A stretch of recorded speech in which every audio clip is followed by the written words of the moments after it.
this episode of the Locked On NBA Big Board podcast, I have a special guest. Probably the hottest name in the NBA draft world right now. We got Cedric Coward. Stay tuned.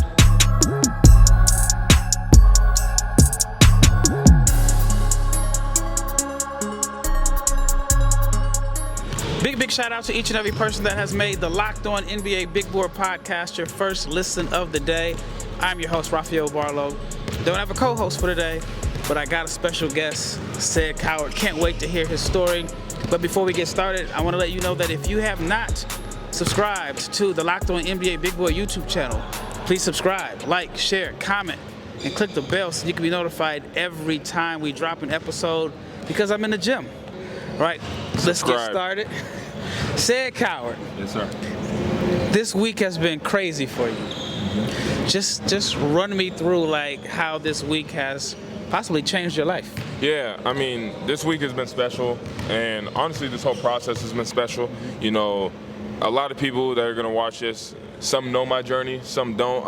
I'm sure we're going to get into that later. Yep. But I have a unique one, and for me, it's just keeping the faith and keep believing. And like you said, just doing my job at the end of the day. I think Tyrese Halliburton said it best. We're playing a kid's game.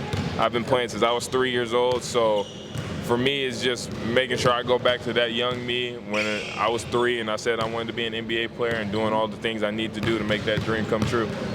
So I've had you mocked as a first rounder all year. I think now people are starting to pay attention. But for a guy that played 6 games, to see your draft stock skyrocket, what does that mean?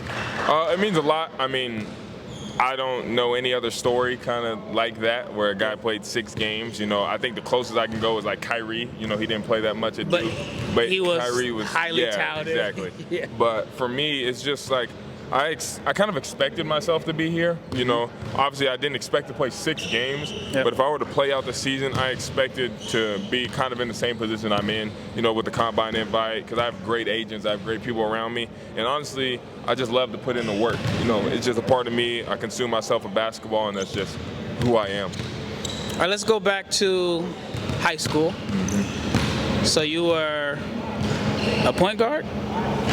No, not really. Honestly, I was You just had a late growth spurt, right? Yeah, so when I was in high school, my freshman year, I played on the freshman team. Okay. And my coach, which is ironically my girlfriend's dad, but he put me at point guard that year. Okay. And I was probably 5'9" in high school. You know, I was learning the basic, you know, freshman high school point guard skills. I was able to see, and he kind of saw the vision before a lot of people did. And for me, entering my sophomore year, I grew from 5'9" to 6'2", and naturally being bigger than everybody and just taller and lengthier and longer than everybody, you know, I kind of gravitated towards just the bigger roles, you know, like the more the 3s, the 4s, like that. And I kind of played that through the rest of my high school career, honestly, just more of a 3 or 4, a guy that did everything, but I didn't have like primary ball handling responsibilities.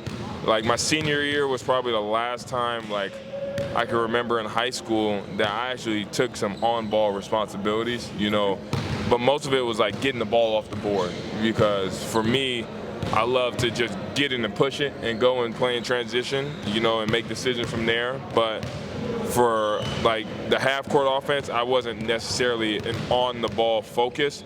I was the focus in terms of running plays, but usually I would get touches by being off the ball. Okay.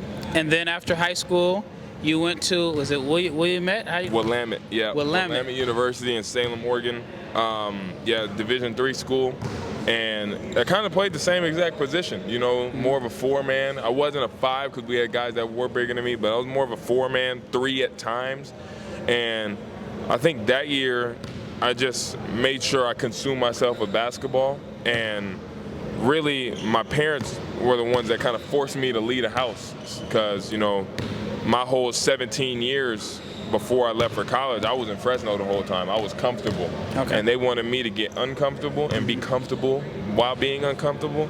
And, you know, Willamette also gave me the chance to play basketball. So I was able to explore the world, play basketball, and honestly, getting to the gym out of boredom, but then I figured out it was actually working. It's working. And so, and it was translating to the court. So I did it out of, you know, the necessary means to do it. How many offers did you have coming out of high school? None. Zero. So how did you end up? Willamette, I got to give credit to my AAU coaches, Amamu and Tasha Thomason. They really pushed my agenda, for AAU, because I didn't play on a circuit, but they did what they could, in order to get the guys' names out there. And one of mine, my name was obviously one of them. And Chris Horton and Coach Kip Ione were the coaches at Willamette at the time that noticed me. And although D3 can't give scholarships, they kind of brought me on a visit and did all this stuff as if I was getting offered one. And, from there, seeing the opportunity to not only give my parents what they wanted and leaving home, also being able to play basketball, that was helpful.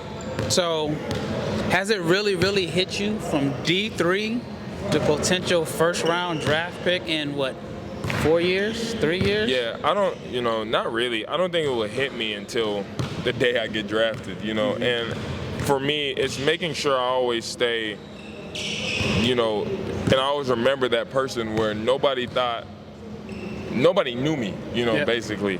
Nobody knew me, and nobody really believed except the people that are closest to me, and I think I'm well-deserved of the position I'm in now just because I keep faith, I keep trusting God and my family and the people that have great plans for me.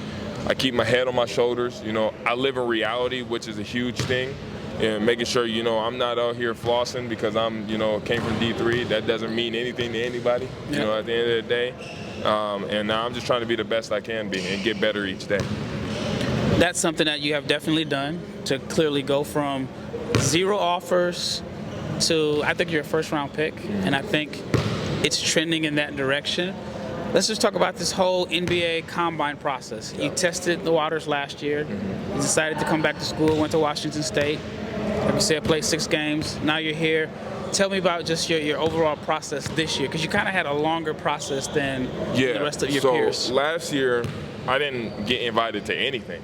I only had six NBA workouts, and that was me actually coming off playing a full season. But it was really kind of just to get my name out there.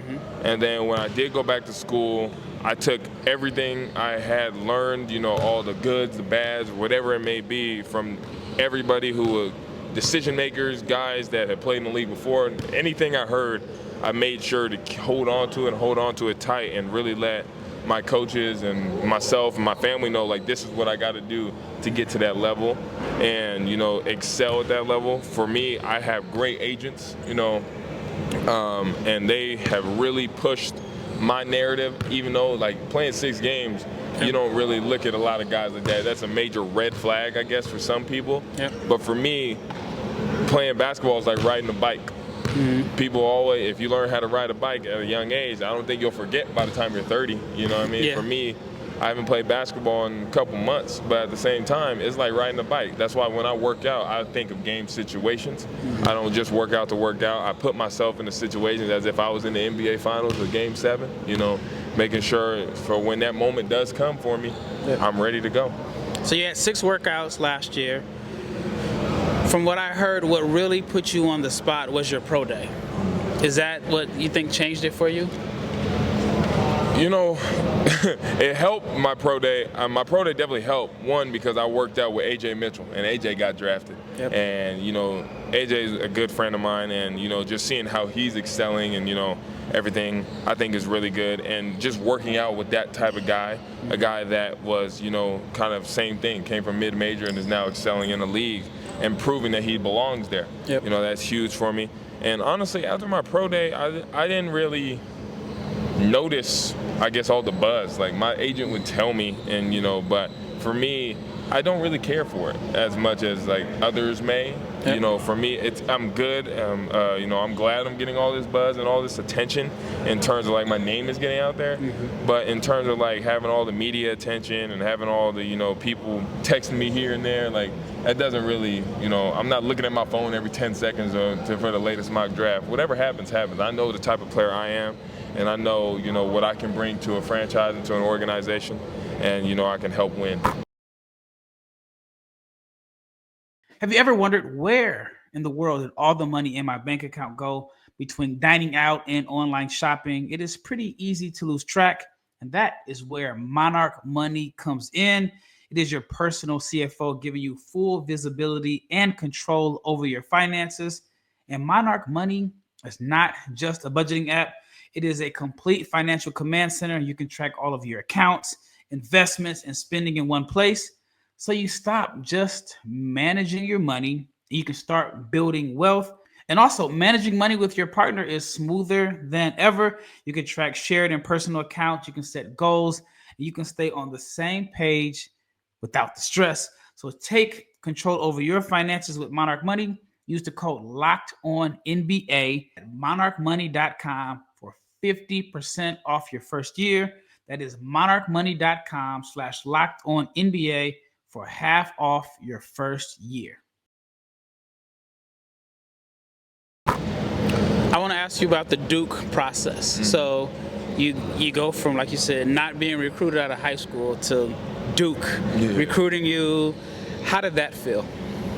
Honestly, it felt really good, honestly. Just because, a lot of kids, and especially me when I was younger, me and one of my cousins who's like a brother to me, we would always watch basketball, NBA, and especially college, Duke and Kansas, and like for me, UCLA, because my grandpa went there. Like those are always schools that we dreamed of going to, and it never seemed like a reality.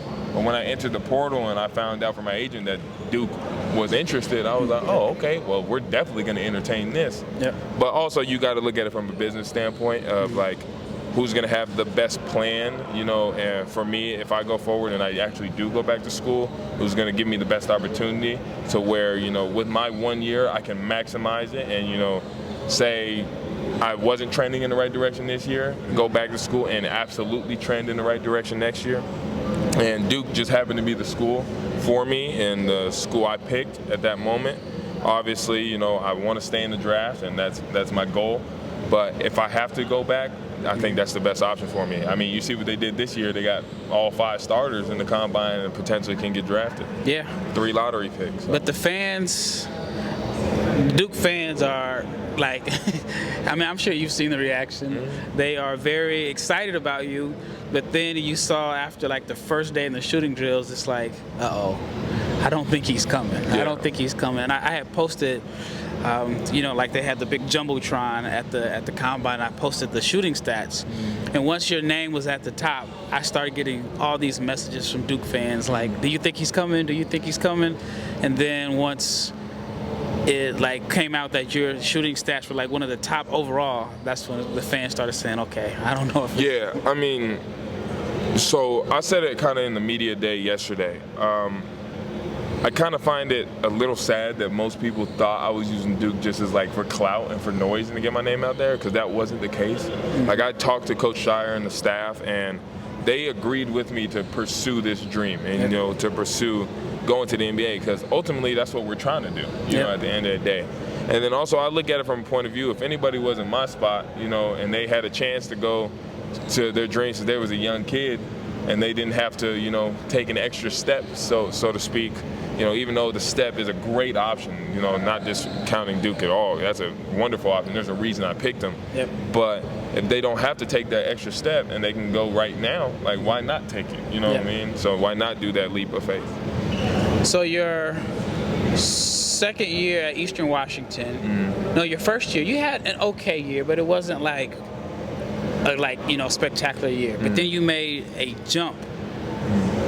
What happened? What was the transition that got you to that next level? So my first year, I, just coming from D3, I just wanted to do what I could to get on the court. Yeah. And honestly, we had a lot of really good players. Like that team was really talented.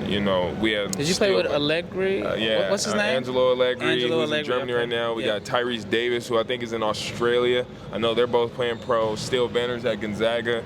Like we played with a lot of guys, Casey Jones, Ethan Price, just name a few. Lawan was on that team, and Lawan was a red shirt. Lawan Watts? Yeah, Lawan Watts. He was a red shirt. So, that's how loaded that team was, Okay. And there's many more I can name, but I know after that year, it was a very special year, and I impacted winning, I thought, in the way I could, getting on the court, bringing that energy, doing the dirty work. But when those guys, Steele, Tyrese, Jello, and all them left, I didn't want our coaches to bring in transfers to replace them. I wanted to be that guy, like, hey, coach, I went and told him, like, I want to be that guy that is able to fill their shoes. And I know that was a big task because that was the bulk of our scoring, you know? Yeah. So, honestly, for me to go and say that, it showed that I had confidence in myself and my game, but it also showed that I need to put in more work and I needed to develop my game to the point to where I was able to do that.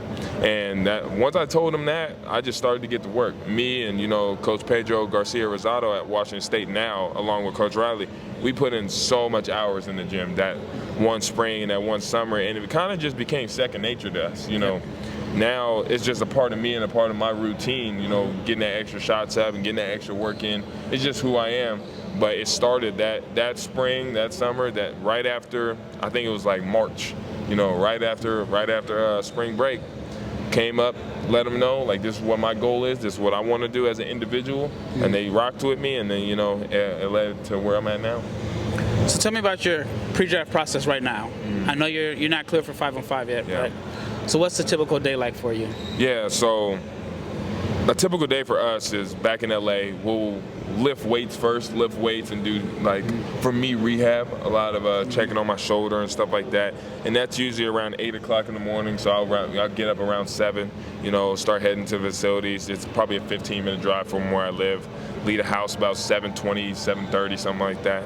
And get there enough time to do my stretching routine, do our routine to get our body loose, and then we'll lift weights. And there's a lot, and the good thing about the facility, we're at Meyer facility, John Meyer in El Segundo, is that they individualize our programs. You know, a lot of us, we do the same things in terms of like just what the workout is, but they individualize us depending on our needs. You know, for me, I know my shoulders are huge just because I had the injury. It's building the symmetry back in both of them to get them to less than 5% symmetry. And so I do a lot of shoulder work. You know, I work out with my physical therapist there. Her name is Yvonne. You know, she helps me a lot. You know, sometimes she be killing me, but at the same time, it's all worth it in the end. And she's giving me a lot of stuff that I even do now, you know, different exercises where I don't necessarily need a gym. I can use, you know, at home or hotel facilities. It's like on the wall or something like that. Yeah, exactly. You know, like tennis ball stuff, rolling out my shoulder, just different stuff like that. And then after that, we'll go and, you know, work out. And usually I'm in the mornings, you know, I like to be the early one. I'm just an early bird when it comes to like working out. And I work out about 10, so we'll be from weights from about 8 to 9, 9:30ish, depending on, because we'll do rehab and treatment and stuff too. And then go work out, and we'll work out from 10 to around 11, something, 11:15, something like that. And that day can go anywhere from working on a lot of shots to working on a lot of ball handling to working on a lot of, you know, finishing at the rim, playing athletically. It kind of just depends what the day brings, you know. And we're working on a lot of things. And one thing we've added this year is defensively. We're working on a lot of defensive techniques, a lot of defensive terminology, and NBA level, you know, how to guard NBA level actions, which is great, and how to also run NBA level actions. But that's pretty much the typical day, and then after that, I'll go get some food, you know, actually get my actual first meal because I don't like to really eat super heavy before workouts. Get my actual first meal. I'm a big Subway guy, so I'll probably go to Subway, and then rest, and then we'll shoot later in the night. Shoot from around, it can go from 6 to 6:45 or 7 to 7:45, really depending on what the start is. And those are the times where we really just fine tune our mechanics. Really make sure your hand placement's right, your feet are right, you know, your balance is on point. Just making sure you're doing different actions. Like I know before we came out here to Chicago, we were working on a lot of the combine drills. Making sure we were able to do that, and we do that 6 times a week.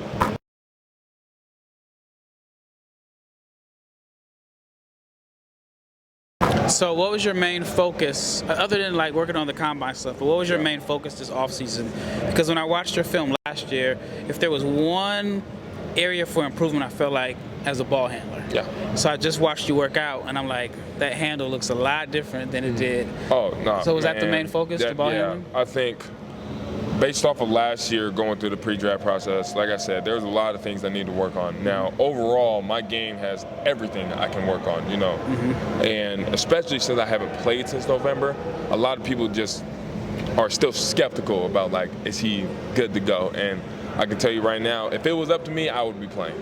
But at the same time, the doctors know best. But for me, ball handling is probably the number one next to playing more athletically. And for me, I am an athletic guy, yet I never really played that way. Your game isn't based off athleticism. Yeah, my game isn't based off athleticism. And it's just because I never really did it. And for me, just making sure I had that in my mind to just do it. And, you know, I give a big shout out to my coach, Coach Thorpe. You know, he's helped me with that a lot. And less of just, you know, me actually being athletic, you know, that has something to do with it, you know, getting in the weight room, getting my legs stronger, but more of just having a mindset to do it. Like he always tells me, like, if you're gonna dunk the ball. Don't just lay it up over the rim and just because I got long arms, like jump as high as you can. And I wish I would have been able to do the combine last year to see where my numbers were, I guess, in the vertical jump. Yep. Because I'm not gonna lie, when I hit that 38.5, I low-key shocked myself. But at the end of the day, that also has to do with just the work I've been putting in. And then obviously shooting, that's universal. And then, you know, being able to read defenses, just get more comfortable doing that stuff. You know, ball handling is a huge part to do with it.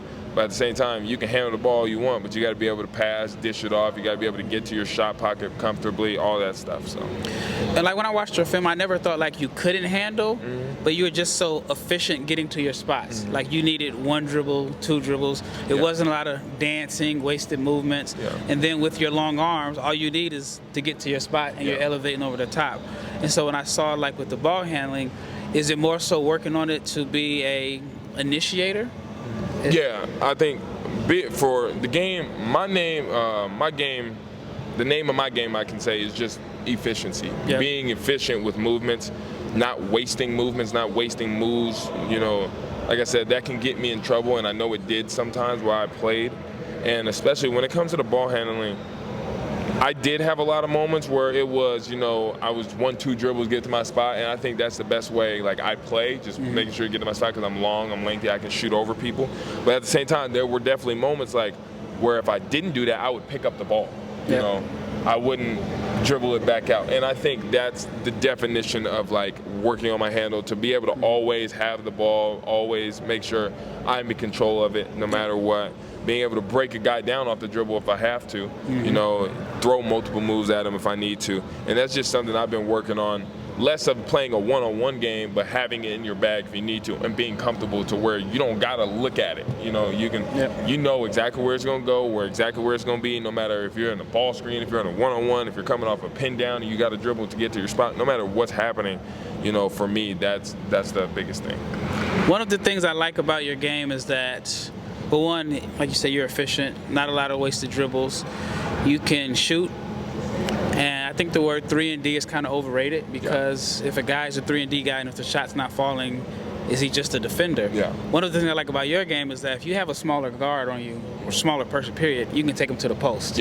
When did you start adding a post game? Considering you were like a 5'9" as a freshman. When I got to Willamette, I was kind of bigger than most people, and that was kind of where it started, but it really got fine-tuned when I got to Eastern. Because at Eastern Washington, I was more of a big man role still, and I was up there with the bigs all the time. And me being only 6'6" and going against 6'10", 250 guys, you know, you got to figure out a way. You know, we used to play post ones all the time. I got to figure out a way to beat them. Like, that's where it came from. Yeah, I can't just, you know, be that guy like, all right, let's take it to the perimeter when we were playing post ones. I got to figure out a way. So for me, it was figuring out a way to beat those guys. And then when it came to going against smaller defenders, it was easy for me. And that was kind of what our offense was predicated on, you know, drawing attention to the post and drawing attention to the inside in order to spray out to our shooters. And for me, I kind of went by the motto, like, if you're not going to double me, I'm just going to dominate inside. And if you are going to double me, I'm just going to kick it out and we're going to hit threes all day. And then also adding the